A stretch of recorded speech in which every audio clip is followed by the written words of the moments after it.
sign off. Really make watershed health, how kind of post-fire impacts to infrastructure, drinking water, a lot of the things that the plan doesn't address now that you kind of see come up.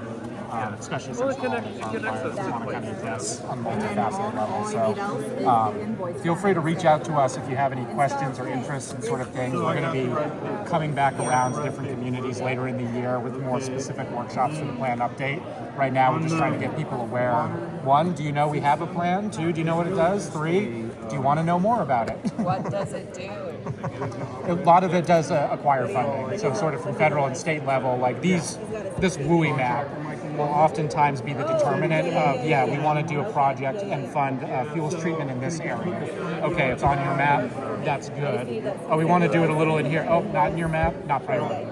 So that boundary is kind of a telltale line, especially for federal funding, about what those programs will support funding for. So it's kind of like really important for us to figure out what is kind of where does development meet the wildlands, the fuels area, and kind of considering like ember spotting distance. So how far into the forest, if it's a ground fire and it starts shooting embers off and they're traveling half a mile, how far in do you have to treat to try and reduce that risk, even if it's not like right up against. So that's part of the effort to make these maps. If they're curious, underneath is the overall risk map, which actually takes into account some things of like, are there economic assets? A lot of commercial timber is kind of driving what looks like high risk, just in terms of what are the loss potentials. So it's not necessarily telling you what's most likely to burn, but what's most likely to have an overall negative impact, hence the word risk rather than hazard.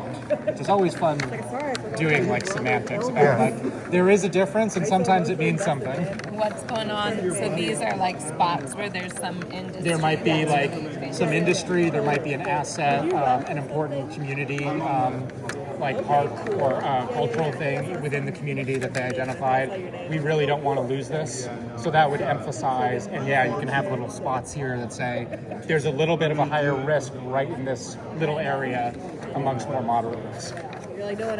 So we'll be updating these 2 maps along with several others in the plan throughout the project this year. It's so interesting to me that the zones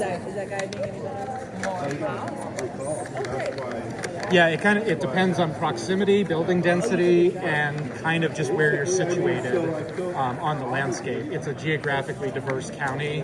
It's expansive. I mean, this is about the size of Connecticut, the land area. We're just a little smaller, actually, Oh, like the water? It's always fun when people ask, well, how many are in your department? Probably like half a dozen. 3.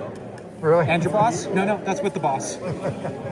I'm the planner, my colleague's training and exercise, and she's the boss. All right, well, it's good to know that this exists. Yeah.